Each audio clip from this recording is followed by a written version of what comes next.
Alors justement, une manifestation qui arrive à la veille d'un rendez-vous important à l'Assemblée nationale, à savoir l'étude de cette loi climat. Parmi les 4600 amendements déposés, plus de 400 l'ont été par le groupe socialiste, dont le député du Toulois Dominique Potier. Sur quoi faudra-t-il se battre dans l'hémicycle? Réponse avec Valérie Odile et Sylviane Apève. Depuis le 8 mars, la loi climat présentée par le gouvernement est débattue à l'Assemblée nationale par 70 députés dans une commission spéciale. À partir du 29 mars, tout cela sera débattu dans l'hémicycle par l'ensemble des députés et parmi eux, Dominique Potier qui a déposé 150 amendements. On va faire le point avec lui. Dans sa permanence, Dominique Potier est plutôt amer. Malgré ses batailles, plus de 40% de ses propositions et de celles de son groupe socialiste ont été rejetées en commission. Parmi elles, des améliorations qu'il juge essentielles pour faire face aux enjeux du réchauffement, comme la prime climat, qui permettrait selon lui aux propriétaires privés d'isoler leur logement sans avancer d'argent. Nous avions inventé des mécanismes de financement sur plusieurs décennies, avec récupération sur les biens au moment de la mutation, etc., qui n'ont pas été acceptés. Donc je crains que nous ne soyons pas au rendez-vous de ce combat majeur.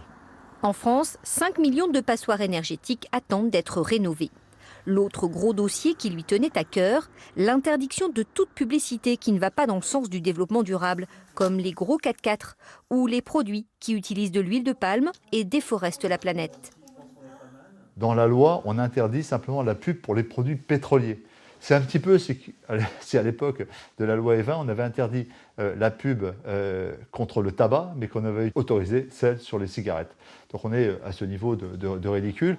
Troisième rendez-vous manqué selon lui, l'obligation d'indiquer la durée de vie des produits pour permettre aux consommateurs de faire des choix écologiques. Le gouvernement a préféré l'indication de réparabilité des produits. La garantie de réparabilité, c'est quelque chose d'un petit peu abstrait. Est-ce que j'aurai une pièce? Est-ce qu'il y aura un réparateur pour me fournir cette pièce? Par quelle voie? Comment? L'idée même que les pièces d'origine, non seulement pouvaient être renouvelées, mais qu'elles-mêmes sont faites pour ne pas être dans l'obsolescence programmée, mais faites pour durer longtemps, est un élément d'assurance, à mon sens, plus important.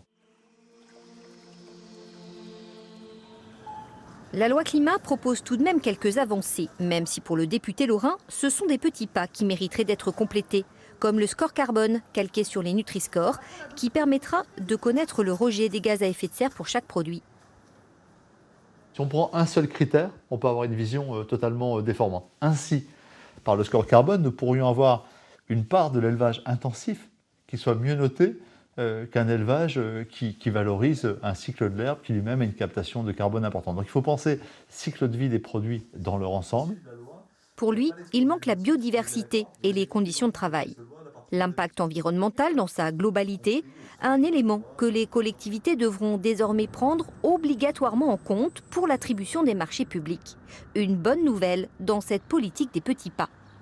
Quant au bétonnage des sols, le gouvernement propose de le réduire de 50% d'ici à 10 ans. Le député lorrain, lui, veut plus de contrôle.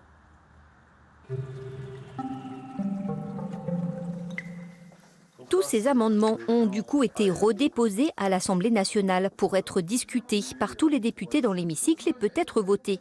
Pas question de baisser les bras, il s'agit de réduire de 55% les émissions pour 2030. Chacun des compartiments de cette loi aurait mérité un approfondissement, aurait mérité un éclairage scientifique, un débat démocratique au Parlement beaucoup plus long. Il y a une immense frustration. Il y aura des petits pas, mais on n'est pas du tout au rendez-vous. Donc le combat continue.